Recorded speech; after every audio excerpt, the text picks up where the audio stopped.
everybody. I believe we're ready to start the afternoon's webinar. Just a very quick introduction from me. Welcome, I'm Zoe, Events Director at Brand Finance. Thank you for joining us today for our Sustainability Perceptions webinar hosted in association with the Conference Board. Just a very quick note on housekeeping. The format of the hour-long webinar today will follow a short opening presentation from Brand Finance, followed by a 45-minute moderator panel discussion and Q&A session. And now I'm very pleased to hand over to Robert Tague to introduce today's session and our panelists and to deliver the opening presentation. Thank you. Hello, everyone. Thanks very much for joining or for watching this after the fact if you're doing so. So yeah, as Zoe said, I'll just take you through a little bit of the methodology around the Brand Finance Sustainability Index, which is what prompted the creation of this webinar. So that'll take about sort of 5 or 10 minutes, and we'll use that as a bit of a framework for the discussion, but I'll hand over to John at the end to tell you more. Sure. Rob, you want us to come in and just introduce the panel now? Yeah, if we just do the introductions first, and then I'll go through the deck, and then yeah, just sorry while I fix this. It's my pleasure. Well, I'll invite our fellow panelists to come onto the screen while Rob is working out the technical difficulties. But while Rob is doing that, let's start with Rob. One of the panelists is Rob himself, Rob Hague. He is the Strategy and Finance Director over there at Brand Finance, and he's about to unpack some terrific findings with the most recent study. He'll be joined by Anu Sosh from the Conference Board. He is the ESG Central Lead, and alongside him is Dilyara Abdul-Kemova, and she is the head of sustainability and brand purpose at a terrific brand, a brand I know a thing or two about at Pernod Ricard. And my name is John Osborne, and I'm the director of AdNet Zero here in the United States. You may wonder, what is AdNet Zero? AdNet Zero is working to unify and pull together all of the various companies that touch the advertising ecosystem, including brands, their agencies, and the many, many specialty companies that represent this vast ecosystem. And so sustainability and carbon emissions and calculating carbon emissions consistently is really the name of the game for us. And that connects perfectly to the topic that we're talking about here today. So without further ado, I'm going to flick it to Anu. Why don't you give a little bit more dimension on your role at the Conference Board, and then we'll take it over to Dilyara. Thank you, John. Well, so I think you've already mentioned, I'll first start off by saying I'm excited to be here with you today. The interplay between consumers, brands, and sustainability, the facets are multidimensional. And, having a chance to look at the report, which Rob is going to take you through in a short while, is truly a privilege. Sometimes, we get the privy look to those reports. As John mentioned, I'm Anu Sosh. I'm leader of the ESG Center here at the Conference Board. The Conference Board is a not-for-profit, non-partisan think tank.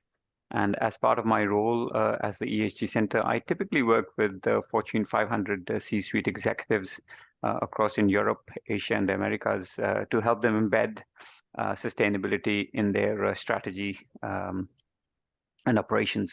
Now, we at the Conference Board, and typically my work takes me, I do two things. I often say this is, we create safe spaces for executives to think through how they can, what they need to do today to stay relevant in the future. And I think that's so critical when we start looking at issues, what we're going to talk about, the need to think through carefully what our actions might lead us to, and how they are perceived.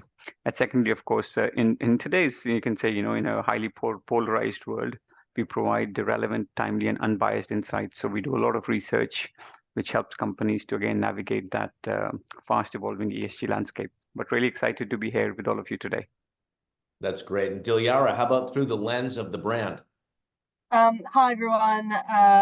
Likewise, very excited to be here on the panel. Thank you so much for inviting me. My name is Dilyara Abdul-Kemova, and I am leading sustainable marketing transformation and brand purpose at Pernod Ricard, here based in Paris at HQ. And essentially, my role is to future-proof our brands, our portfolio of brands, right, to drive sustainable business growth to set up the brands for future of competitivity, and really just to ensure the kind of license to operate. And the scope of the role is to look into process and strategies, integrating group corporate sustainability at brand level, ensuring that our marketing community and brand teams have got the right level of insight, right level of tools and training, and upskilling, and so that the teams are enabled to drive this transformation and to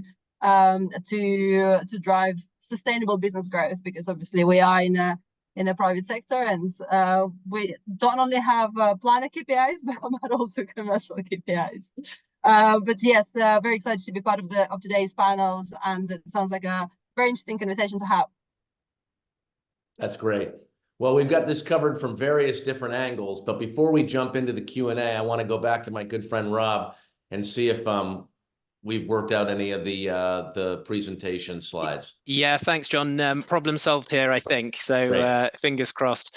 Yeah, so I'm Rob. I'm the Strategy and Sustainability Director here at Brand Finance. So I oversee the research that we do here at Brand Finance, and I also work with clients. But rather than telling you, hopefully I can show you some of that.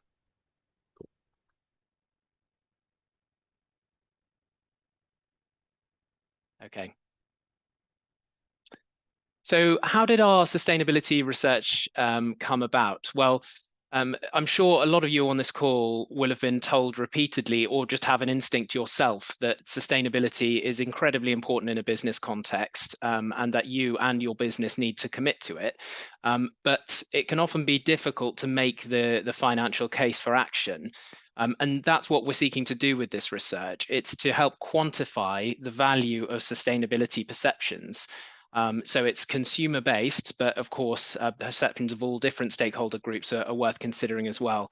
And what we're looking at through our market research exercise that covers more than 40 countries and 150,000 respondents in total is trying to assess how important sustainability is as a driver of demand, what consumers think about different brands, and then putting a financial value on those perceptions so that they can be managed more effectively, and so that you can see what value you stand to gain by managing those, but also whether there's value at risk. I won't go into loads of depth about the methodology. I'm very happy to take questions or to set up some calls afterwards. So I'll just give you a kind of top level summary. So the starting point is the brand value. Next, we look at the driver of sustainability. So that's the relative importance of sustainability in driving consumer consideration and choices within each sector. We then look at the relative weights of environment, social and governance aspects of sustainability, and that varies slightly from sector to sector. So we moderate the driver score based on that distribution of environment, social and governance factors. We then look in stage 4 at the brand-specific sustainability perception scores. So we have different scores for environment, social and governance for each of the thousands of brands that we assess. And in order to sort of put that through into the calculation mathematically, we compare that to the median for the sector. And when you bring all that together, you have a combined sustainability perceptions value for each brand. But as I was mentioning, there can actually be a difference between perceptions and performance. And that means that there can be value that could be gained rapidly through enhanced communication, but it also means there can be value at risk. So what we do is to take our sustainability perceptions value, but then rerun that analysis using data from a partner called CSR Hub. And I've got the contact details here on the slide next to the logo there. So you can get in touch with Baha directly, but I'm very happy to put you in touch as well. And so CSR Hub provides data that aggregates sustainability performance information. So we rerun our analysis and look at what the value would be if the brand had perceptions that were aligned with their actual performance. We then take the difference between those two values, and that helps us work out whether a brand is maybe sort of running ahead perceptually, so its perceptions are better than its sustainability performance, and that creates that risk of being accused of greenwashing. So moving on to some of the results. So these are the sectors that have the largest role for sustainability. So you can see that luxury cars actually has the strongest driver. So 23.8% of consumer choice in the sector being driven by sustainability there. But then you also have some sectors like FMCG. So for example, soft drinks with a very strong role for sustainability, perhaps because of how tangible plastic pollution is. But also IT services, interestingly. So you can see that there are some B2B sectors where there's a strong role for sustainability too. So then if we look at a specific example, so I've taken Tesla here. So you can see that on the brand specific level, as far as environmental sustainability is concerned, people perceive Tesla to be very strong. That probably not too surprising, given that they're an EV manufacturer and certainly have a market leading position in the US. And their score is better than the peer average there on environmental sustainability. But definitely that's not the case on social, and even less so on governance. Potentially a bit of a blowback from Elon Musk's management style there. So you can see that even for an individual brand, there can be quite a complex picture that you need to understand. So if we combine that information into that calculation that I showed you initially, we can see how that resolves itself. So Tesla has a brand value of 58 billion. We then apply the driver score of 23.8%. We take the ESG relative weights and apply those to the brand specific scores. And then we get a combined sustainability perceptions value for Tesla of 13.71 billion. And that puts Tesla in the top 10 globally in terms of sustainability perceptions value at number 6 there. You'll notice that Apple is actually number 1, and that's partly because it has a reasonable reputation for sustainability, at least in terms of consumer perception. We're making no judgments here on Apple's actual sustainability performance, but certainly from a consumer perceptual point of view, it does okay. It's perceived slightly worse than median on environment, slightly worse on governance, and about average on social sustainability. But because it's sort of seen to perform reasonably well, and there is a certain driver percentage for consumer electronics in terms of the role of sustainability, and because of Apple's sheer scale in terms of brand value, that's what brings it out on top. And what really you should take away from this, I guess, is that even if you don't have a sustainability first positioning in the same way that Tesla does, there's a lot of value that you need to manage as a brand when it comes to sustainability. As I mentioned, sustainability perceptions and performance are not always aligned and not the same thing. What you're looking at on screen here is a graph that shows the brand finance perceptual data versus the CSR Hub performance data. And you can see that it's a pretty chaotic scatter plot, i.e. there is no correlation between perceived sustainability and what you're actually doing. And as an individual brand, the message that you need to take away from that is it's not enough to just attempt to do sustainability well. You actually really need to communicate about it very effectively, because people aren't going to realize that you're doing the right thing in and of itself. So you need to really carefully ensure that you are getting the rewards that you deserve for making progress on sustainability when it comes to consumer perception. There are risks, of course. So if you have a sustainability performance that's quite weak, but your perception is pretty strong, and that puts you in this bottom right-hand risk quadrant where you may be accused of greenwashing. But equally, there could be an opportunity for you to capitalize on a position where your performance is good, but you haven't yet communicated about it enough. In Tesla's case, it's very much in the risk zone. So when you recalculate Tesla's sustainability perceptions value using that CSR Hub performance data, you find that it's a lot lower. So that's a $1.54 billion difference. So that's what we say is the kind of the risk there. So that could imminently be lost if there's a kind of correction in Tesla's perceptions. And actually over the last few months since this data was actually researched, I think we've seen more and more information that will be gradually eroding Tesla's position from a reputational point of view. But then, of course, there's the opposite side to that. So there are a lot of brands where their sustainability performance is actually better than people believe, at least relative to other brands. Microsoft there being the prime example, where relative to other brands in the technology space, their sustainability performance is very good. Their reporting is also very good. So potential value add there of over $3 billion. So hopefully that's given you a good introduction to the concept and provided a good framework for the discussion. I'm very happy to take questions at the end or to set up further conversations afterwards. But for now, I'll hand over to John.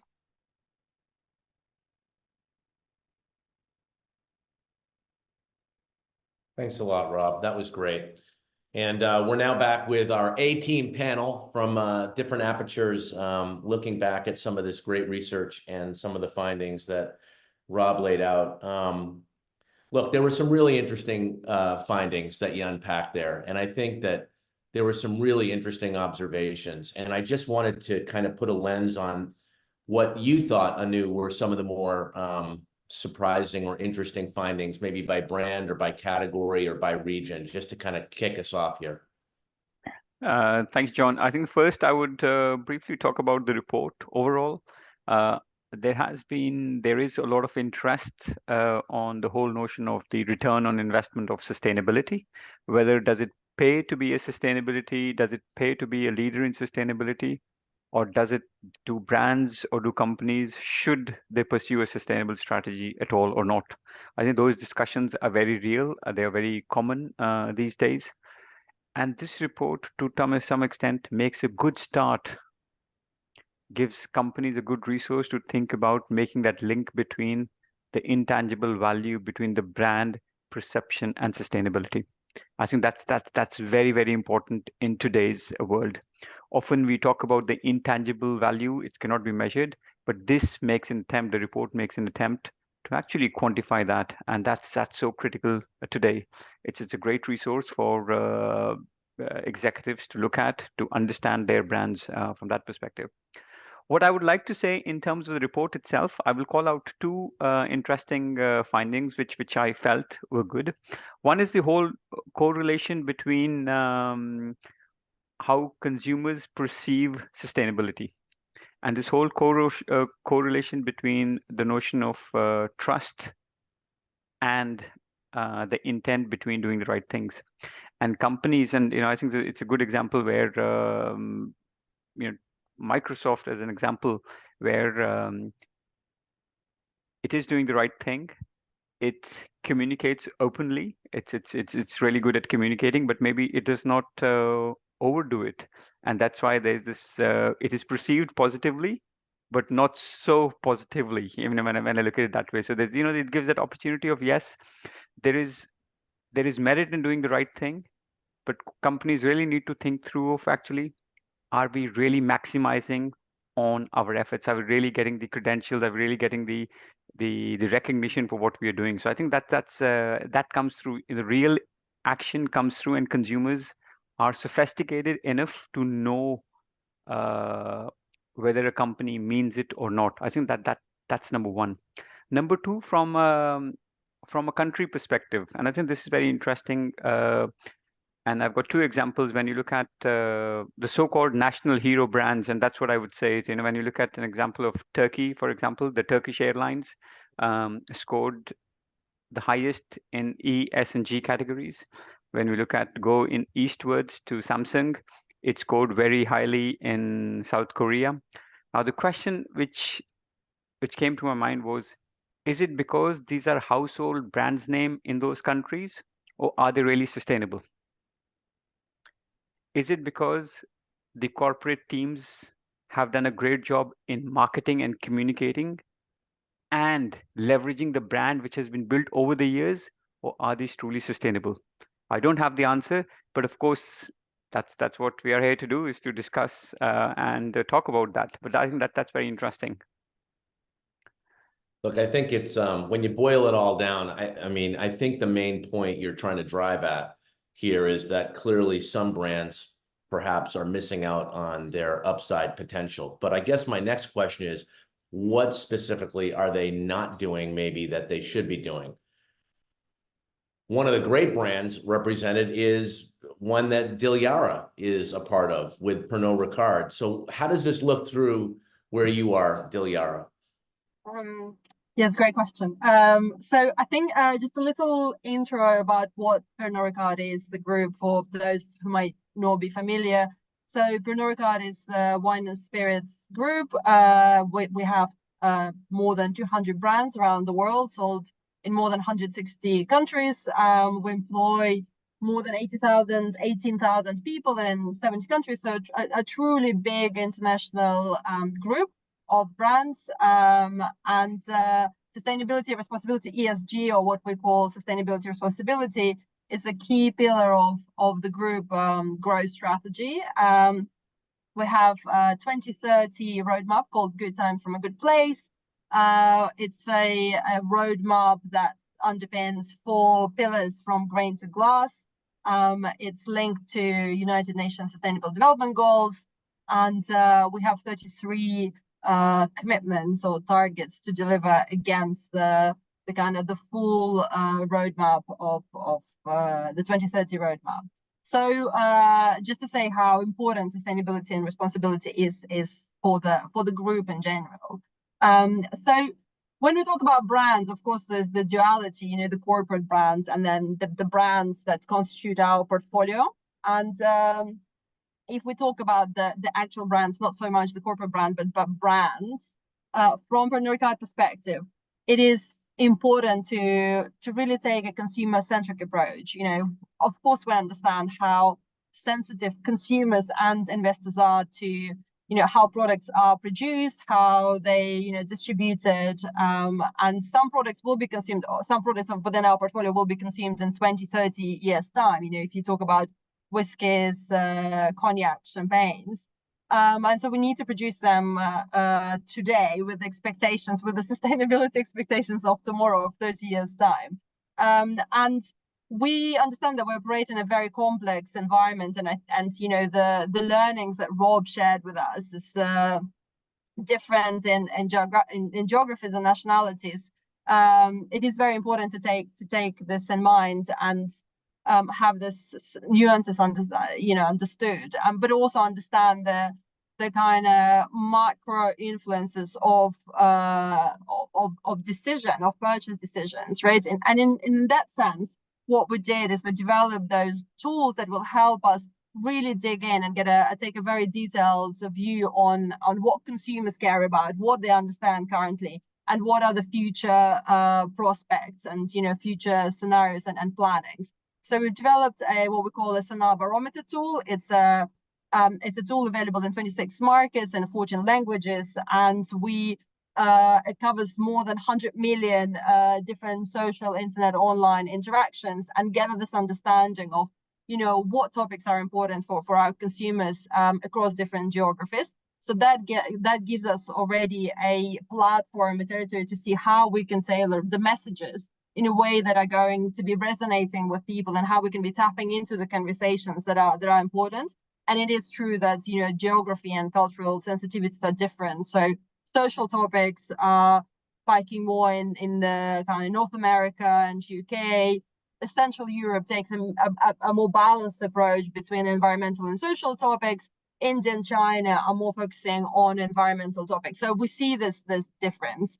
And also this kind of micro understanding is a report that we launched called 2050 Future Scenarios Report, which takes a very detailed view on the future of demand and future of consumption and behaviors towards consumption. And we see this tension between, on one hand, of course, consumers claim this purposeful consumption, but on the other hand, there is a sort of more pragmatic approach driven by inflation, driven by the cost of living crisis, etc. So again, navigating this complexity and making sure that whatever we communicate on actually resonates with consumers is very important in that sense. That's awesome. Well, there's a lot of meat on the bone there, which is really, really great. And you also mentioned messaging, and messaging takes us to our next question. Rob, I noticed in the report there was a fair amount of attention paid to terms like greenwashing and even green hushing, kind of a newer term that's arisen. Is it better to say sort of, on one end, saying too much and saying it the wrong way, on the other end, the fear of not saying anything, and so like what's going on there, and what's your view on that? Yeah, it's a very difficult one to get right. I mean, I would say it's almost certainly worse to say sort of too much, or say certainly to say things that are inaccurate, because there's now quite strict regulation around greenwashing, particularly in the US and the UK. But I would say the needle has probably swung back too far the other way. So there are too many brands that now take too precautionary an approach, where they don't tout the real achievements that they've made that would actually resonate with their customers or consumers. And also they're not kind of creating or contributing to the momentum within their sector that means that everyone feels as though there's an imperative to improve. So yes, don't say too much, but I think it's important that you recognize how important this is to your stakeholders, and that you communicate for the good of your own bottom line and for the good of the planet, basically. Anu, anything you want to add there? I think so. We can add a couple of different perspectives onto it. I think so. And Dilara briefly mentioned about being a global company and the regional differences. My work takes me to the Middle East every now and then, and I had really interesting insights last year where these were large privately owned entities, companies, where from an ethical perspective, they were doing just about everything right.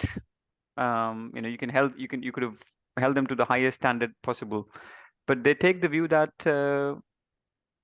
we don't want to talk about it because we don't want to be singled out in the marketplace. We will do everything right because that's in our DNA.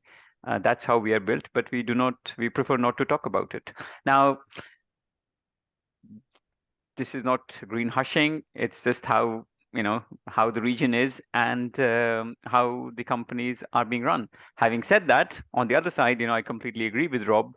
Companies today have to balance a really complex communicating landscape. Stakeholders expect very different things of companies. An ESG analyst might want a spreadsheet and a data hub. But when you look at consumers, they want human relatable stories. They want relatable stories which they can relate to. And of course, companies have to be creative to be able to bridge those gaps. Companies have to be creative to be able to tell those stories. Do companies overstep the mark? Definitely yes. And regulatory interventions has helped, or is going to help, because it scrutinizes each and every claims companies are making.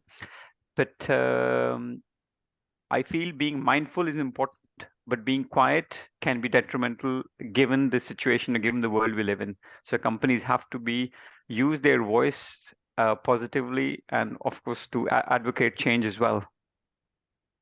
And I think that mirrors a lot of the things that, frankly, I see, in the United States marketplace. Traditionally, this topic has really lived in the C-suite and on a board level, and that's important that it sits there. But more and more, it really drills deeper into even the employee base, and connecting, the C-suite with the employees, and really driving into specific actions, all the way down into the marketing activities and specific advertising related decisions that are being made.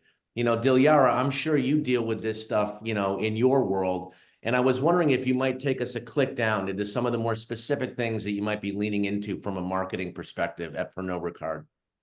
Yes, of course. So I think, what Anuj described, this tension between wanting to communicate and sometimes not communicating, it's definitely a tension that we're seeing. I think from what we're experiencing in the marketing world, the kind of the pendulum swinging the other way of really not wanting to say anything for the risk of being singled out. And it's a question, from our point of view, it's really the question of empowering our marketing and brand communities, training and providing tools and really helping them to communicate in a relevant way, backed up by science and backed up by facts and substantiation. But really, sort of kind of it drills down to the score of, well, who is this communication meaningful for, and what is the value, right? What is the value for the consumers, and what is the value for you, for the brand? What are you trying to achieve as a brand? Is it recruitment? Is it premiumization? Is it, you know, driving its quality credentials, right? So that's how we kind of look into it from two parts. So one part is we set up this framework, a global partner card framework, which looks into how you take a view on sustainability for your brand. And it's a process that starts from really assessing your kind of value chain and understanding, you know, what are the biggest impact areas, meaningful material impact areas a brand can take and drive positive change. And then assessing those in terms of how to communicate on it, with what value it will bring for the consumers, and how you can translate it into commercial value for your brand. And maybe you can't, and then you choose not to communicate on it, right? But if you do, then there are, you know, steps to follow. So it's on one hand. And on the other hand, we provide this, what we call sustainability responsibility claims guidelines, which again sets out 5 key principles of how to communicate in a credible, transparent way to our consumers, which will prevent the risk of greenwashing. And from marketing perspective, you know, it's like when to communicate, when not to communicate. I can give you 2 examples. So we launched a partnership campaign with Fondo para la Paz from Kahlúa brands. We launched it 6 years ago. And the aim of that campaign, of that project, was to ensure that 100% of coffee beans going into the production of Kahlúa, one of our brands, is 100% sustainable, that we can trace back to every coffee bean at every farmer and ensure that it's all sustainable and produced in an environmentally and socially friendly way. So we've done fantastic, we've achieved fantastic results. We were engaged with a lot of families. We partnered up with Fondo para la Paz, positively impacting a big community of coffee growers in Veracruz, in Mexico. So, you know, positively impacting 3,200 people, providing new plants, growing community, etc. And we chose not to communicate on it for 6 years because we actually wanted to guarantee that we really do have material impacts before we go and communicate on it, and that we have something to show. And it's not just oh, this is our attempt. It's more, this is what we have achieved. And this is when we've chosen to communicate and engage the industry. So, and another example is, for example, for our whiskey production. So blend Scotch whiskey and Irish whiskey. To reduce dramatically CO2 emissions, we've implemented in our distilleries what's called mechanical vapor recompensation technology, essentially, which what it means is it gathers the energy released during the distillation process to kind of bring it back into the system, and in doing so reduce the emissions, right? So we've implemented it and tested it, and it brought such great results that we decided to make it open source. So essentially what we then did is to say, actually, if everybody could do this across the industry, it would be an amazing, fantastic activation and step towards the more sustainable whiskey industry, right? So we made it open source. We created events, we published all the learnings, we invited people from the industry, from competitors and, you know, other partners and producers to share this knowledge. And again, we didn't wait for years because that was immediate results that we saw could drive immediate impact across the industry, and we chose to share this. That's awesome. You mentioned results, and that gets my mind thinking. You know, when I walk into companies, the first question often they ask me is, that's all great, but what's it going to do to help me grow my business?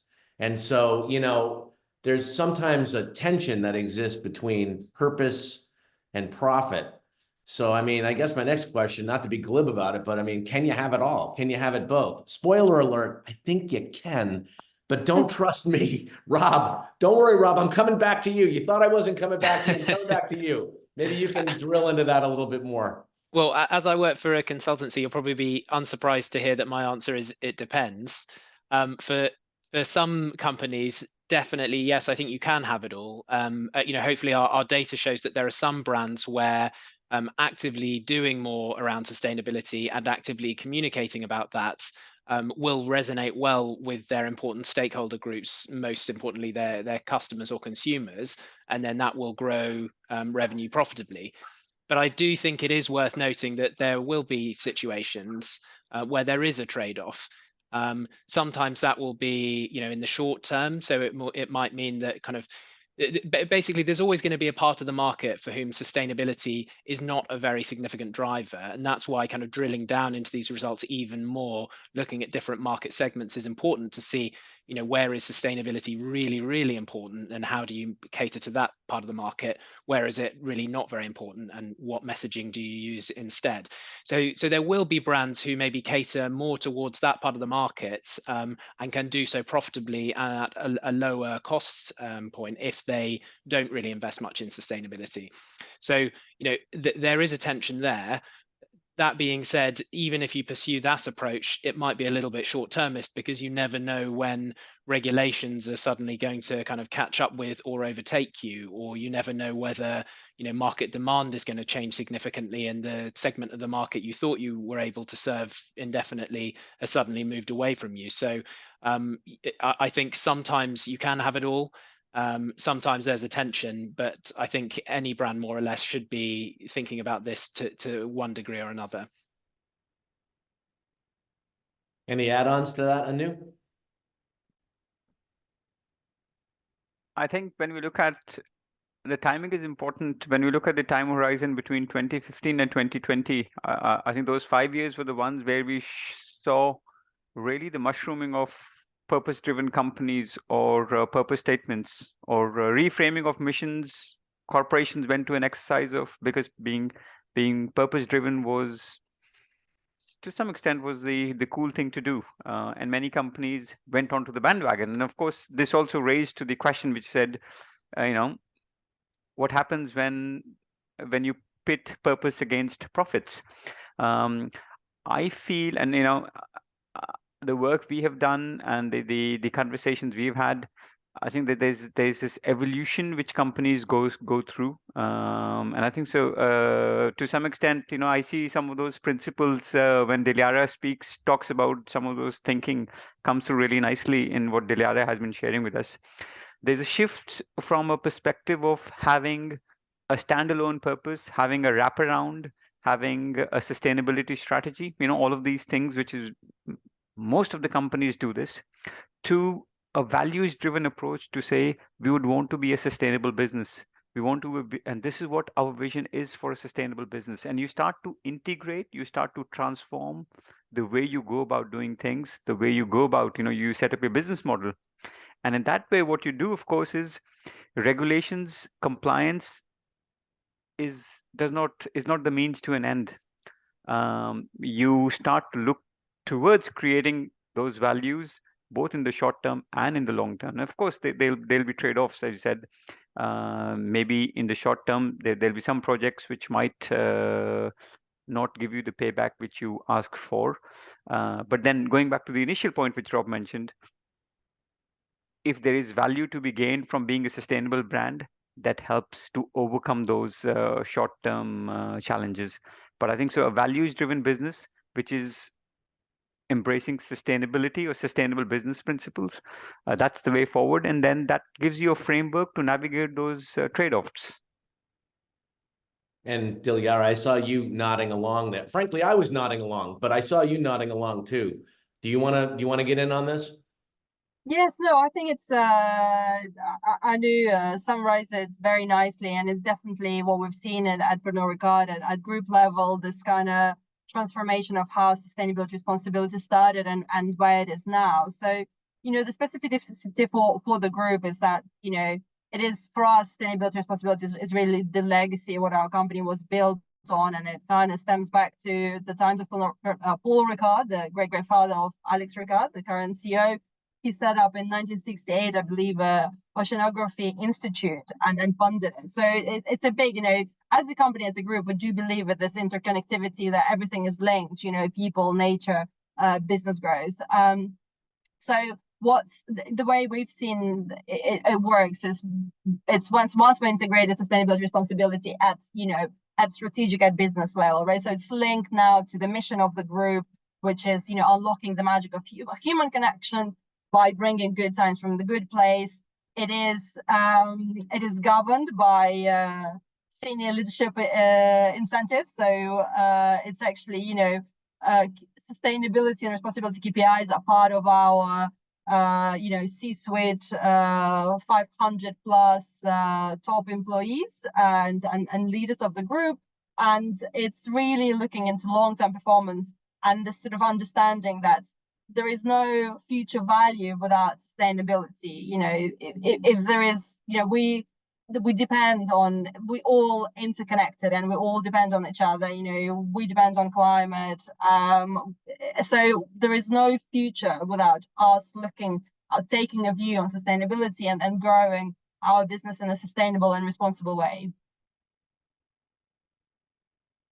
And I would second that. We are all interconnected, which is why a lot of the work that I think is going on, we can get further faster if we adopt more of a collaborative kind of an approach. I mean, we at AdNet certainly subscribe to that. And, in the spirit of full transparency, this book here, Sustainable Advertising, was written by several AdNet folks, and they cite brand finance and the great work that you're doing, Rob, in the context of this.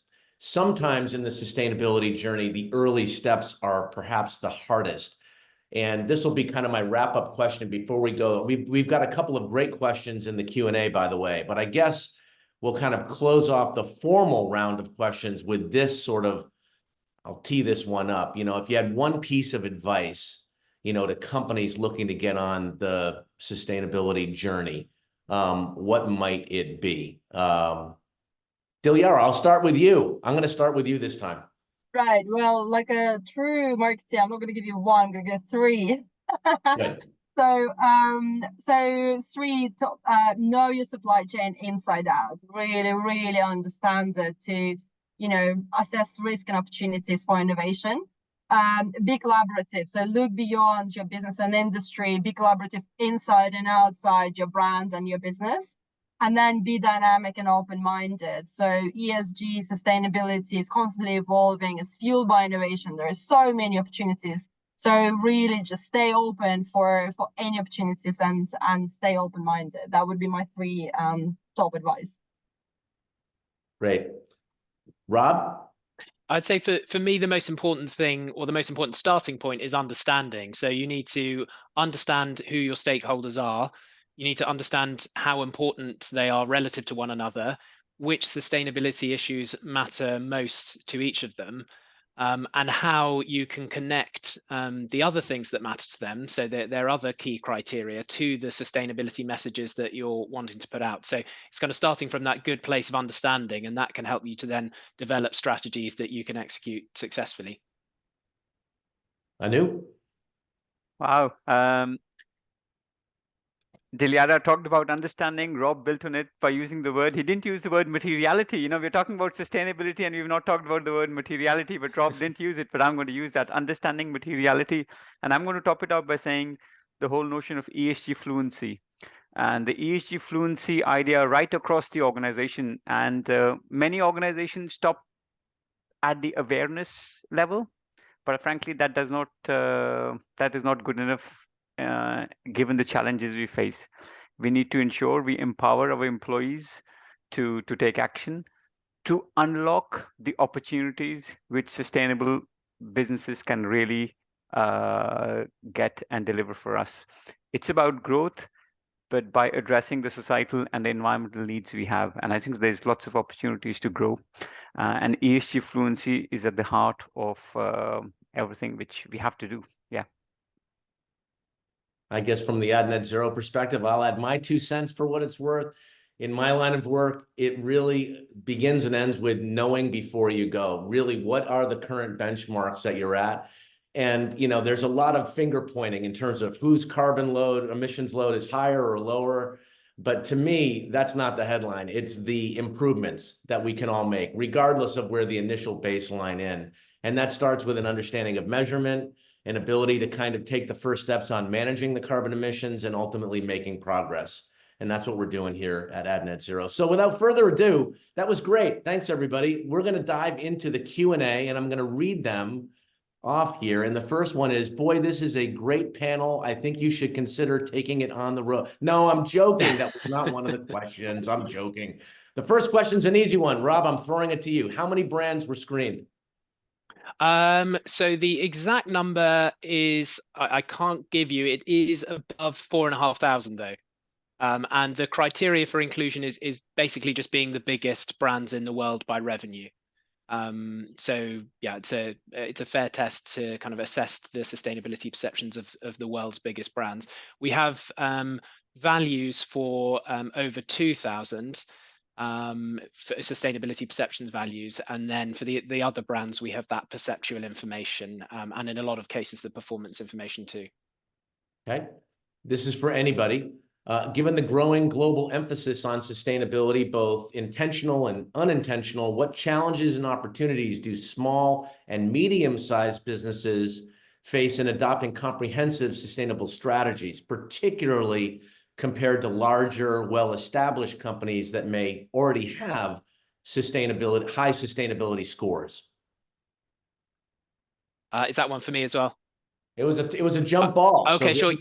It sounds like you do. Yeah, sure. So yeah, it is actually quite a difficult thing for SMEs to deal with sometimes, because there are so many things to consider. I think CSOs and sustainability departments, even within large corporates, are quite overwhelmed both by the number of different things that they have to deal with, and also the number of different stakeholders that they sometimes have to convince. So in an SME, there are kind of good sides and bad sides to that. So it can mean that you can move in a more agile way. There aren't quite so many kind of political systems that you have to go through to affect change.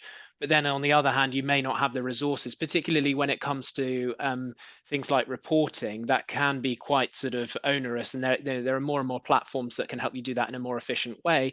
But it can be challenging to get the same level of credit that a corporate would, because there are those kind of barriers in terms of just how much it can seem that there is. I mean, the requirements on SMEs are also slightly lower, so the risk of kind of falling afoul of actual regulation is smaller. But yeah, it is quite a different and difficult situation for SMEs to navigate. That being said, there are a lot of SMEs that are, for example, B Corp compliant. So I think it's maybe looking at the types of initiatives that you want to pursue, and maybe the types of accreditations that you want to pursue, that may well be different for an SME versus a bigger organization. Interesting. If I may compliment, slightly different perspective, many large companies have been through the journey and have come to the realization that they will never be in a position to address each and every ESG issue. And actually, frankly, that's the wrong strategy. If a company, be it large or small, is starting their sustainability or sustainable business journey, they need to identify, and I think so, what are the issues which are going to be most impactful for them? What are the issues which are going to be most material? And being able to talk about that, having that understanding and being able to talk about that this is what our position is, this is what we're planning to do. Their stakeholders are probably going to appreciate that. Certification and the systems is not the end game. We've certainly seen a lot of pushback. We've had and it's all in the news. B Corp, yes, it was deemed to be great, but at the same time, you've had the organization has had challenges. Science-Based Targets Initiative (SBTi) deemed to be good, but also had its challenges. So we will see that. So therefore, companies have to have that kind of course, capability, but being transparent enough to say, well, actually, this is what is important for us, and this is what we're doing about it. That's a good start. And not pursuing everything is also helpful. Yeah. Here's a question that maybe Dilyara, you want to maybe take a crack at. How can brands take your research at Brand Finance and your methodology and apply it to themselves, especially when you look at it through the lens of non-listed and small and medium-sized businesses? understanding the perception gap could be a great employee motivator, so I think this question digs into connecting with employees. Anybody want to take that? Or Dilyara, you want to take that? I think looking into understanding your audiences is very important. And small and medium-sized brands might have access to resources or might not, but there are tools that will enable you get this real understanding of where your audiences are, where the industry that you're operating in is in terms of sustainability performance, and really start dissecting of what is the story that I'm trying to tell? Is it a big story? Is it a small story? Realistically, consumers are not expecting brands to change the world. They just want to know how this particular brand will help them achieve a slightly more sustainable way of living, right? And really understanding that is, and what is it that your brand can deliver in terms of sustainability? What is the material, material impact? And then how can you then translate it to consumer in a meaningful, transparent, and credible way? And really think about this, I think, would be my piece of advice. Awesome. Anyone else want to add on there? I think there's also. Oh, sure. Go ahead, Anu. Yeah, I would say that I think we are in a good position that there's given. I mean, we'll use the technology. There's lots of resources which are there. There's lots of work which has already been done, research which has been done, which talks about by country what issues are important to consumers. And I think Rob also mentioned early on, and Dilyara mentioned, the work you have done. In notion of consumers might in a particular country associate or put more emphasis on human rights, and someone might put more emphasis on plastic pollution depending on where they are based. And that's the level, I think that's the approach what a company, be it as SME, might need to take. That's actually given our stakeholders, who are we dealing with and what are the issues which are important to them? Do we have a role to play or not? And it could be possible they don't have a role to play, or if they have a role to play, what is that role they can play given the resources they have at their disposal? Now that's the thinking, and that's the that's the thinking what a company needs to go through to be able to get to a position where they can actually contribute without overwhelming themselves with the number of initiatives which are going on. So keeping it simple and addressing in that logical manner. Robert, please. Thanks. Yeah, well, I'm just to reinforce, I was going to say that if you're a large organization with resources and a lot of other things going on, it makes sense to engage someone like Brand Finance to do research for you or to access data. But if you're an SME, there are still things that you can do, and Brand Finance is an SME itself actually, and we're currently undertaking our own materiality assessments. So we've started doing lots of stakeholder interviews with clients, with staff and various other groups. And it's amazing, even as someone who feels as though they understand Brand Finance's business well and understands sustainability well, how many insights you can pick up just from some of those kind of well-considered interviews. So, and that's something that any organization can do. Great. Rob, here's a couple of quick ones, I think, for you. One question related to the European sustainability reporting standards. The question is, will compulsory European sustainability reporting standards being phased out reduce the green hushing for any EU company or entities in their value chains? Does that make sense? Yeah, it does. So it's a tricky one. So it will force greater levels of information disclosure from a much broader range of businesses within the EU. And I think it will probably serve as a bit of an exemplar for other locations. So we can probably expect similar legislation in places like the UK and at least certain states in the US over the coming years as well. In terms of whether that affects green hushing, I don't know, because it's the information that will be reported will speak to a specific kind of constituency. So, Anu mentioned that, say, analysts want data in a certain form and consume it in quite a kind of straightforward, factual way. So it will provide more consistent, higher volumes of information to that group.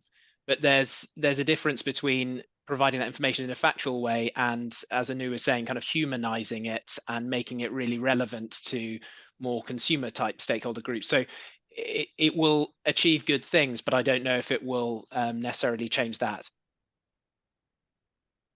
Anything else? Let's do it. No. All right, last question, I think, because we're running tight on time here. Oh, here's a good one.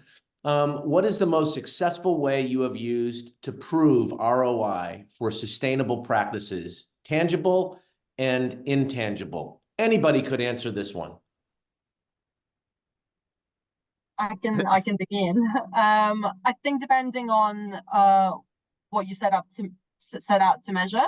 So from brand value perspective, we've run responsible drinking campaigns, brand-led responsible drinking campaigns, and indeed we set out a KPI to have at least 12 brand-led campaigns by 2027 with quite high level of media investments. And so what we know from brand lift studies is that not only achieves the desired change in behavior, it actually also drives better brand metrics uplift. So in terms of, brand for me, brand appreciation. And so from that perspective, we definitely see that sustainability and responsibility can drive not only engagement with consumers from, behavioral change, but actually deliver for brand value.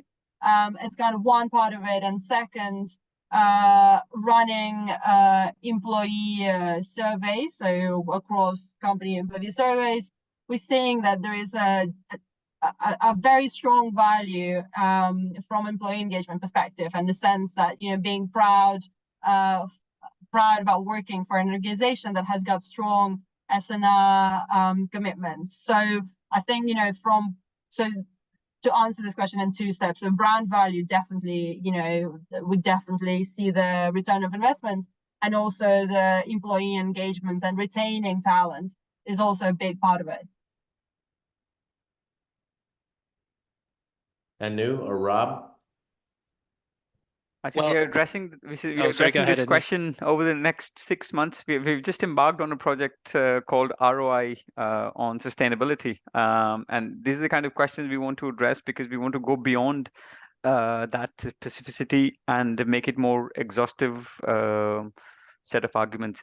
Having said that, there is a fairly well balanced and developed methodologies for environment. Often the investment which companies are making on environment or climate, I think that there's return on investments can be calculated relatively straightforwardly.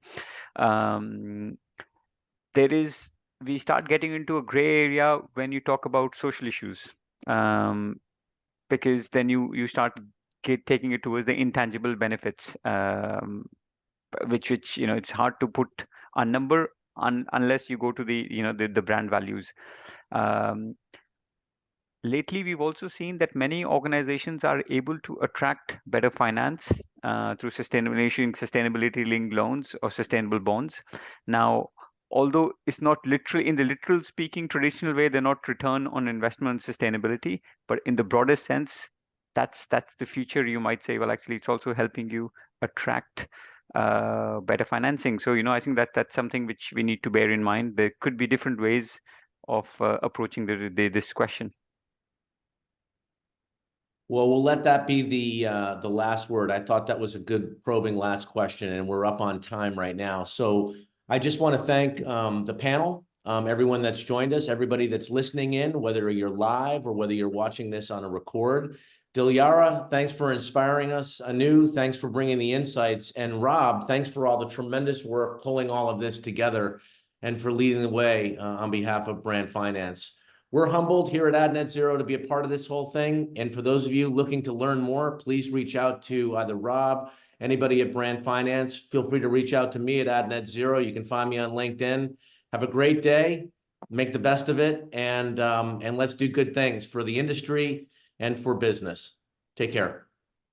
Very Thanks, much, John. Thank Just you very to much. round up the panel as well, thank you very much for all our speakers for joining us today from all over the world, really. And thank you for all our delegates for joining too.